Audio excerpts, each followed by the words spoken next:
தங்கள் மனம் கவரும் திரைக்கலைஞர்களின் வாழ்க்கை பயணத்தை தாங்கள் தொடர்ந்து காண உங்கள் நியூஸ் மிக்ஸ் டிவியை சப்ஸ்கிரைப் செய்து கொள்வதுடன் நிகழ்ச்சி பிடித்திருந்தால் லைக் என்ற பட்டன் மூலம் தங்கள் விருப்பத்தையும் மற்றவர்களும் அறிந்திட ஷேர் என்ற பட்டன் மூலம் பகிர வேண்டுகிறோம்.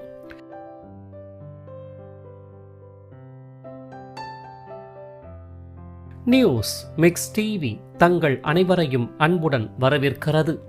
சற்று நெடிந்த உயரம், கருமை நிறம் கொண்ட தோற்றப்பொலிவில் அகன்ற நாசிகளையும் கூர்மை மிக்க சிறிய கண்களையும் என் இனிய தமிழ் மக்களே எனும் வசீகரிக்கும் தனித்துவமான குரல் வளத்தினையும் தன்னகத்தை கொண்டவர் மட்டுமின்றி எழுத்தாளர், கதையாசிரியர், இயக்குனர், தயாரிப்பாளர் மற்றும் நடிகர் எனும் பன்முகங்களை உடைய கலை இமயம்தான் தற்போது தமிழ் திரை உலகையும் அவரை நேசித்த ரசிகர்களையும் மீளா துயரில் ஆழ்த்திவிட்டு மறைந்து போன பாரதி ராஜா ஆவார்.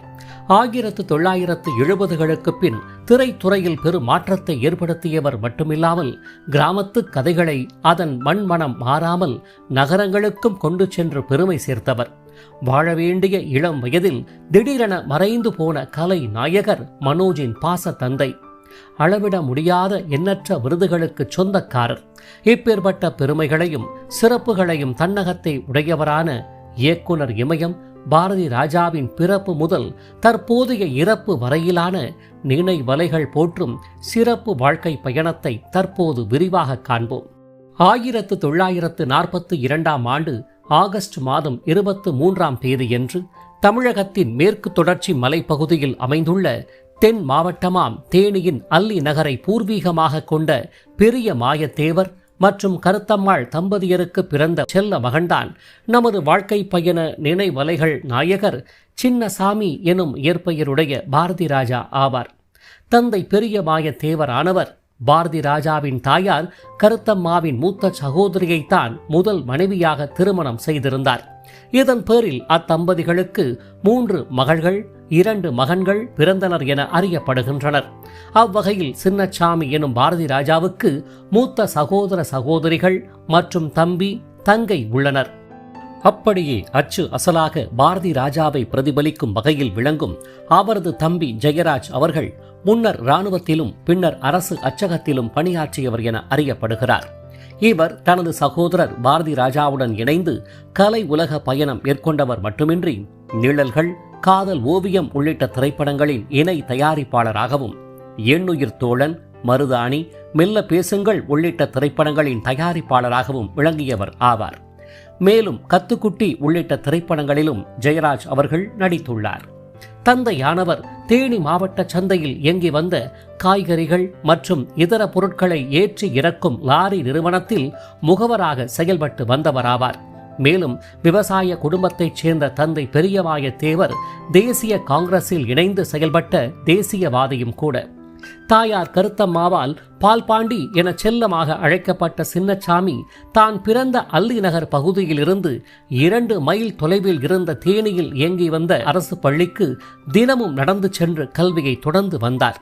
பெரிதளவில் கலைகளில் ஈர்ப்பில்லாத மாணவர் சின்னசாமி 3ஆம் வகுப்பு படித்து வந்த வேளையில் பள்ளி ஆசிரியரின் கைங்கரியம் காரணமாக பள்ளி ஆண்டு விழாவில் குரத்தி வேடம் ஏற்று நடனம் ஆடியவர்.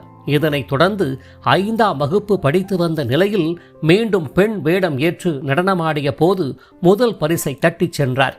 இவ்வாறு கல்வி மற்றும் சின்னசாமி வாழ்க்கையில் ஓடிக்கொண்டிருக்க தங்கள் ஊர் டூரிங் டாக்கீஸில் வெளியான PU சின்னப்பாவின் ஜெகதல பிரதாபன், MGR ரஞ்சன் நடிப்பில் வெளியான சாலி வாகனன் போன்ற திரைப்படங்களை கண்டு வியந்தவருக்கு தானாகவே கலைகளின் மீது ஆசை பிறக்க ஆரம்பித்தது எனலாம். அவ்வாசையானது தந்தையின் சட்டை பையில் இருந்த காசை எடுத்துக்கொண்டு திரைப்படம் பார்க்கும் அளவுக்கு விபரீத ஆசையாகத்தான் மாறிப்போனது. இதனால் விளைந்த பின் விளைவுகளாக தந்தையிடம் அடி உத என வரவுகளும் போனஸாக கிடைத்தது. இத்தகவல்கள் அனைத்தும் மறைந்த பாரதி ராஜா அவர்கள் தனது யூடியூப் சேனலில் பகிர்ந்த தகவல்களாகும். மக்கள் திலகம் MGRின் மந்திரி குமாரியை பார்த்து அவரது ரசிகராக மாறி போனவர் இதன்பின் நடிகர் திலகம் சிவாஜி கணேசன் நடிப்பில் வெளியான பராசக்தியை கண்ட பின்பு தீவிர ரசிகராகவும் மாறித்தான் போனார். இளமைக்கால வாழ்வில் ஏற்ற தாழ்வுகள் என வந்து போனாலும் மகிழ்ச்சிகரமாக பயணித்து வந்தவருக்கு பள்ளி நண்பர்களாக பரிச்சயம் ஆனவர்கள்தான் பண்ணைபுரத்தைச் சேர்ந்த பாவலர் பிரதர்ஸ் எனும் இசைஞானி இளையராஜாவின் சகோதரர்கள். இவ்வாறு கல்வியை வெற்றிகரமாக நிறைவு செய்த சின்னசாமியானவருக்கு தமிழக அரசின் சுகாதார மையத்தில் ஹெல்த் இன்ஸ்பெக்டர் எனும் சுகாதார ஆய்வாளர் பணி கிடைத்தது. பணியில் மிகவும் செம்மையாக சின்னசாமி பயணித்து வந்தாலும் அவருள் நடிக்க வேண்டும் என்ற கலை தாகம் ஒட்டி உறவாடித்தான் வந்தது. ஒரு சமயம் பண்ணைபுரம் பகுதியில் பணி செய்ய சின்னசாமிக்கு பணி மாறுதல் கிடைக்க அதன் பேரில் அங்கு சென்றவருக்கு தான் கல்வி பயின்ற பள்ளியில் படித்த மாணவ நண்பர்களான பாவலர் பிரதர்ஸை மீண்டும் சந்திக்க அவர்கள் இசைக்குழு ஒன்றை நடத்தி வந்ததை கண்டவருக்கு தான் விரும்பிய கலையின் வெற்றி கண்முன்னே வந்துவிட்டுதான் சென்றது.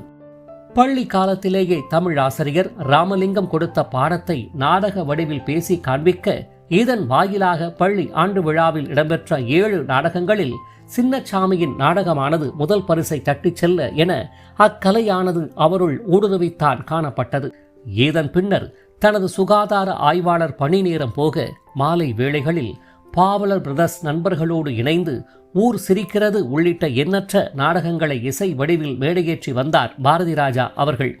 ஒரு கட்டத்தில் நடிப்பின் தாகத்தால் தான் மேற்கொண்டு வந்த அரசு பணியை ராஜினாமா செய்துவிட்டு சென்னை வந்த சின்னசாமி அவர்கள் பிரபல கன்னட தயாரிப்பாளர் மற்றும் இயக்குனருமான புட்டண்ண கனகலின் ஆலோசனையின் பேரில் உதவி இயக்குனராக தன்னை இணைத்துக் கொண்டு சில திரைப்படங்களில் பணியாற்றியும் வந்தார். இதன் பின்னர் பிரபல இயக்குனர்களான பி. புல்லையா, எம். கிருஷ்ண நாயர், அவினாசி மணி, ஏ. ஜெகநாதன் உள்ளிட்டோரிடம் இணைந்தும் தன்னை நன்கு செம்மைப்படுத்தியும் கொண்டார்.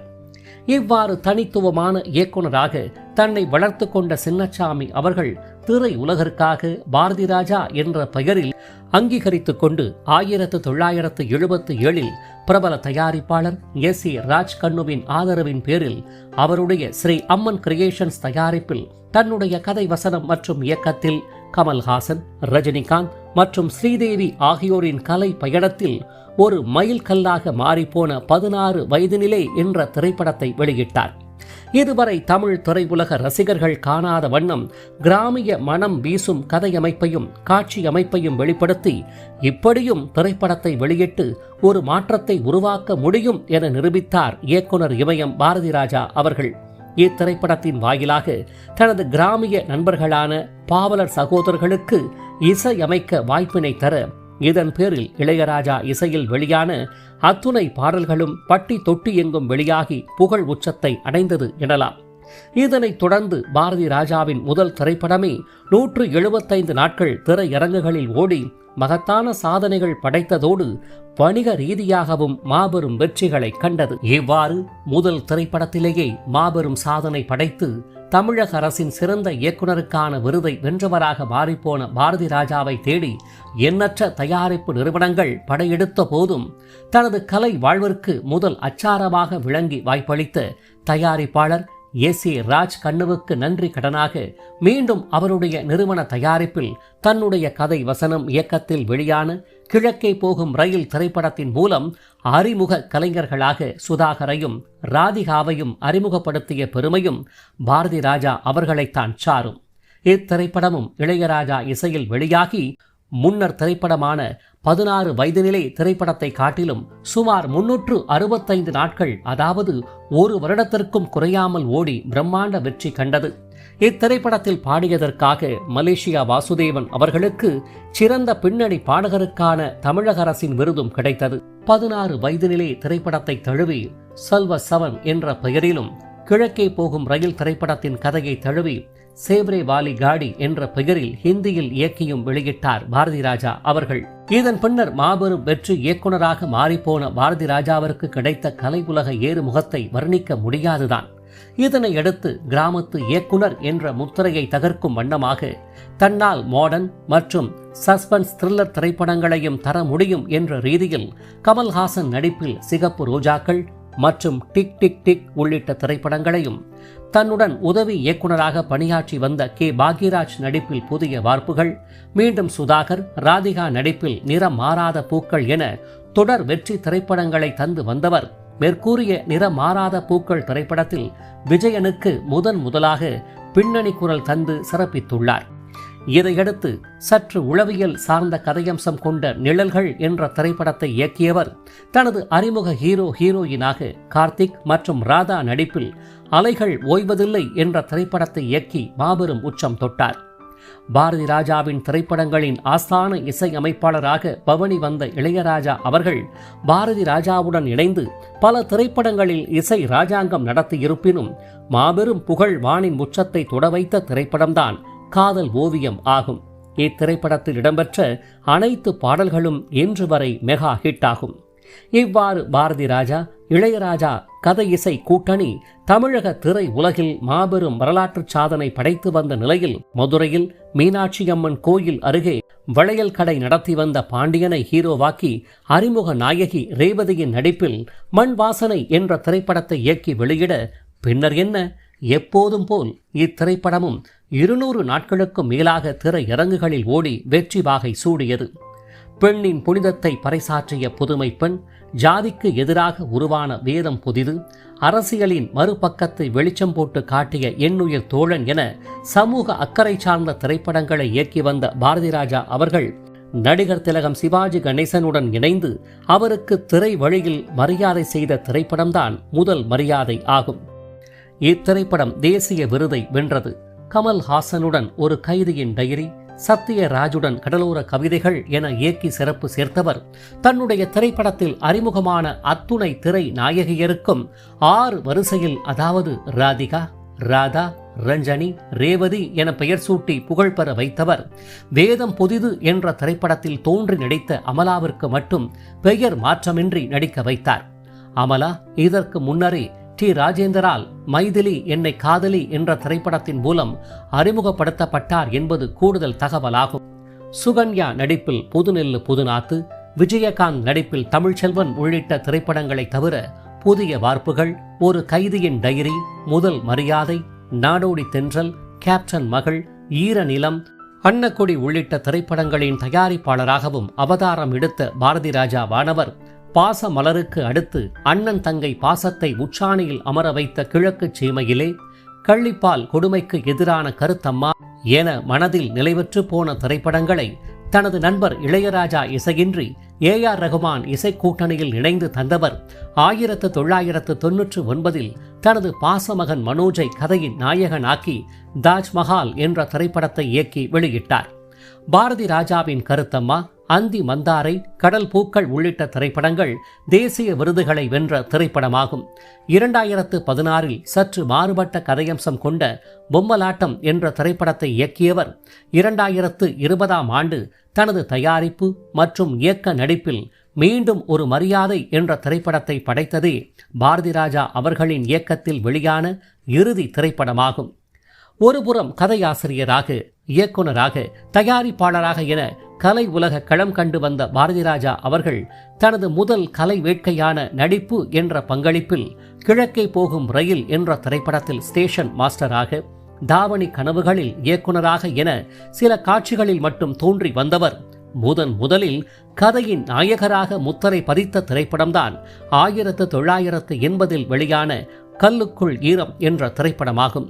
2013 விஷாலுடன் பாண்டிய நாடு, விதார்த்துடன் குரங்கு பொம்மை, சிவகார்த்திகேயனுடன் நம்ம வீட்டு பிள்ளை, சிம்புவுடன் ஈஸ்வரன், தனுஷுடன் திருச்சிற்றம்பலம், வாத்தி உள்ளிட்ட திரைப்படங்களிலும், அருள் நிதியுடன் திருவின் குரல், தங்கர் பச்சானின் கருமேகங்கள் கலைகின்றன, தனது மகன் மனோஜ் இயக்கத்தில் மார்கழி திங்கள், GV பிரகாஷுடன் கள்வன், சமுத்திரகனியுடன் திருமாணிக்கம், பிரிட்டோ JP இயக்கத்தில் நிறம் மாறும் உலகில் உள்ளிட்ட எண்ணற்ற திரைப்படங்களில் நடித்து சிறப்பித்துள்ளார்.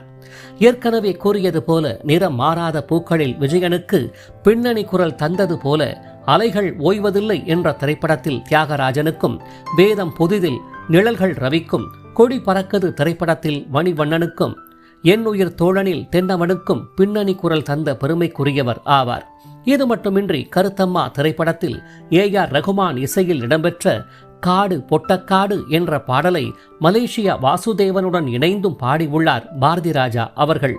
வெள்ளித்திரை மட்டுமின்றி தனியார் தொலைக்காட்சியில் ஒளிபரப்பான தெற்கத்தி பொண்ணு, அப்பனும் ஆத்தாளும், முதல் மரியாதை மற்றும் வெப் சீரிஸ் தொடரான மாடர்ன் லவ் சென்னை தொகுப்பில் ஒரு தொடரையும் இயக்கியவராவார்.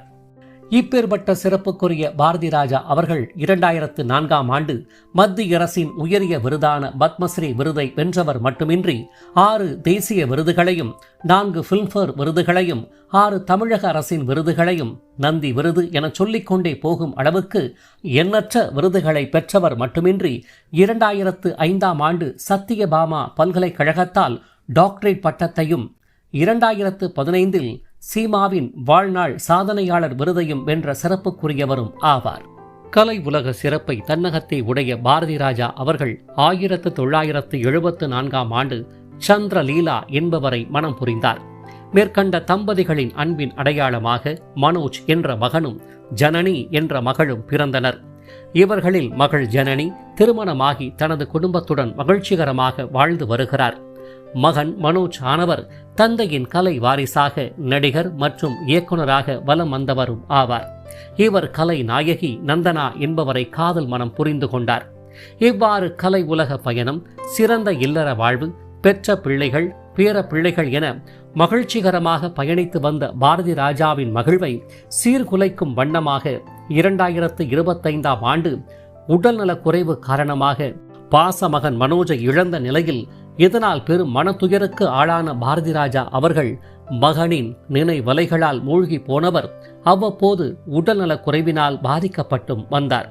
இவ்வாறாக நாட்கள் உருண்டோடிய நிலையில் யாரும் எதிர்பாராத விதமாக 2026ஆம் ஆண்டு ஜூன் மாதம் 10ஆம் தேதியன்று வயது முதுமை மற்றும் உடல்நல பாதிப்புகளால் பெரும் பின்னடைவை சந்தித்த பாரதி ராஜா அவர்கள் தனது 84ஆம் வயதில் இப்புவி உலக வாழ்விலிருந்து முற்றிலும் விடைபெற்றார்.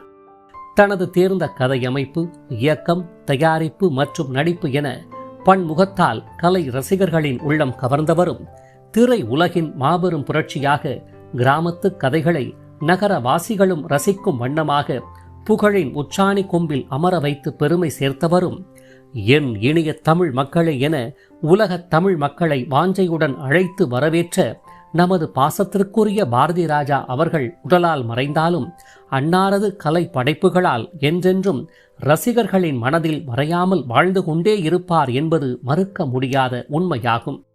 இவரை போன்ற மறக்க முடியாத மகா கலைஞர்களின் வாழ்க்கை பயணத்தை தாங்கள் தொடர்ந்து காண உங்கள் நியூஸ் மிக்ஸ் டிவியை சப்ஸ்கிரைப் செய்து கொள்வதுடன் பின்னர் வரும் பெல் பட்டனில் உள்ள ஆல் என்ற எழுத்தை தெரிவு செய்து கொண்டு தங்களின் விருப்பத்தை லைக் என்ற குறியீடு மூலமாகவும் கருத்துக்களை கமெண்ட் பாக்ஸ் வாயிலாகவும் பகிர வேண்டுகிறோம். காத்திருங்கள் மற்றுமொரு வாழ்க்கை பயணத்திற்கு. அதுவரை இணைந்திருங்கள் உங்கள் நியூஸ் மிக்ஸ் டிவியுடன். நன்றி.